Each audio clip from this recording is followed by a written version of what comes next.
যাদের মা বাবা নাই তারাই জানে এই দুনিয়ায় বেঁচে থাকাটা কতটা কঠিন। আমার বাবা নাই, আমি এখন বুঝি বাবা কি জিনিস।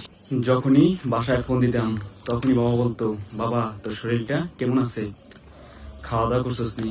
আর এখন এই কথাটি বলার মতো মানুষ দুনিয়াতে নাই। আর এই ছোট ছোট বাচ্চারা, কারো বাবা নাই, কারো মা নাই, আবার কারো মা বাবা কেউ নাই। একবার একটু ভাবুন তাদের জীবন কতটা কঠিন। এই বয়সে যাদের থাকার কথা মা বাবার কাছে, মা বাবা না থাকার কারণে তাদের থাকতে হয় এতিমখানা মাদ্রাসায়। বাংলাদেশে এমন হাজার হাজার এতিমখানা মাদ্রাসা আছে যা আপনার আমার টাকায় চলে। আমি কোনো সময় কারো কাছ থেকে সাহায্যের জন্য টাকা পয়সা চাই নাই, নিজে যা পারছি তাই দান করছি। আজ আমি আপনাদের কাছ থেকে চাইবো এইসব বাচ্চাদের কোরআন শরীফ কেনার জন্য এবং খাবার দাবার খাওয়ার জন্য। যদি কেউ কিছু পারেন তাহলে দিবেন। আমরা সবাই জানি কোনো কিছু কারো পক্ষে একা সম্ভব না।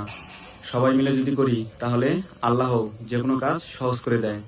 আমি আপনাদের কাছে হাত জোর করে বলবো, যদি আপনারা কেউ কিছু পারেন এসব এতিম বাচ্চাদের দেওয়ার জন্য, তাহলে যে যা পারেন এসব এতিম বাচ্চাদের দিবেন।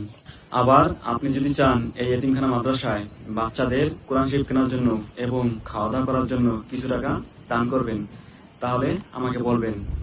আমি আপনাদের টাকা সহি সালামতে পৌঁছে দেব এবং তাদের টাকা পৌঁছানোর পরে ভিডিওর মাধ্যমে আমি আপনাদের হিসাব দিব। যদি কেউ চান যেসব বাচ্চাদের সাহায্য করবেন তাহলে আমাকে জানাবেন। আপনার আমার টাকাই এইসব এতিমখানা মাদ্রাসা চলে, তাই সুতরাং যে যা পারি আমরা সবাই এতিমখানা মাদ্রাসায় সাহায্য করব।